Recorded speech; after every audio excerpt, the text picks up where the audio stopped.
Good morning. In the most recent post on today's blog, I was thinking about issues that came up in the Parents' Weekend that occurred over the past couple of days.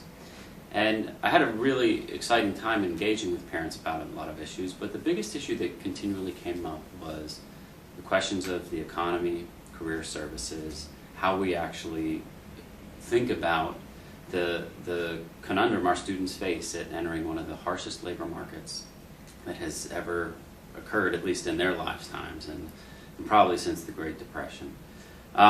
And it was a very engaging discussion that I had with parents, especially on Saturday. For one thing, I mean, we do have a wonderful career center that's led by Gil Yancey, and we think a lot about these issues. But the bigger issue, as we drilled down deep, was really an intellectual and substantive one, and it was one that I was really excited to discuss with parents. But the key issue that came up for me, and I think it's an issue that I've explored in a number of different posts and in a number of different writings that I've done, comes down to three facets. The first has been in the news a lot lately, the currency manipulation issue. I've written about this on the post on the blog as it relates to the trade imbalance with China. It's also been in the news a lot lately because Congress and Timothy Geithner have been struggling over the question of whether or not China should be named a currency manipulator, and I think firmly that they should not be named a currency manipulator. But I think the bigger issue, as I've discussed previously, just how complex the trade imbalance is. The most important thing to remember about this is we cannot blame China for our own economic woes right now. We are in a deeply troubling situation economically, and it's easy to point to the trade imbalance as being the source of those problems. The trade imbalance is a very complex problem in its own right, but it's simply not the reality that China is to blame for why we are losing jobs in America, why we are falling behind in innovation. And so I think it's just first important to stand up and kind of take note of how we've constructed our economy.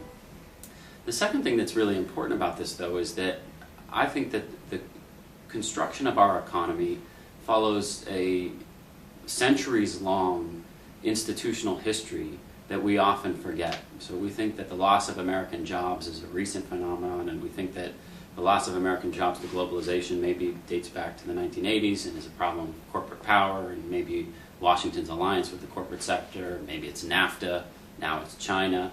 But the real issue is that in this country we've been engaged in a struggle over the role of the corporation in society, and what our attitude towards globalization is, dating at least back to 1890. The role of the corporation in society actually probably dates back to the founding fathers of the Constitution, and then again in 1819 when a key Supreme Court case was ruled in terms of corporate legal personhood. But starting in 1890, things really kind of heated up in terms of thinking about the role of the corporation in society. And then we had a number of things that happened beyond the Sherman Antitrust Act that take us into, say, the Securities and Exchange Act, the National Labor Relations Act, then the Taft-Hartley Amendment, which was an amendment to the NLRB Act or the Wagner Act. And all of these things have really driven the kind of push and pull over the role of the corporation in society.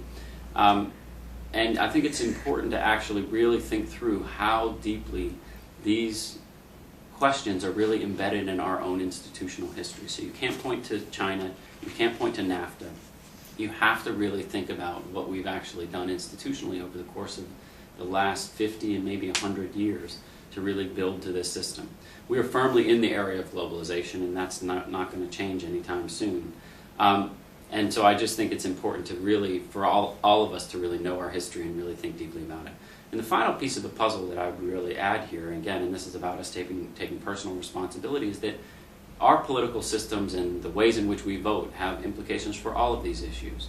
Sometimes we think about, most recently, the repeal of Glass-Steagall as being one of the contributors to the current economic crisis, and that's probably true.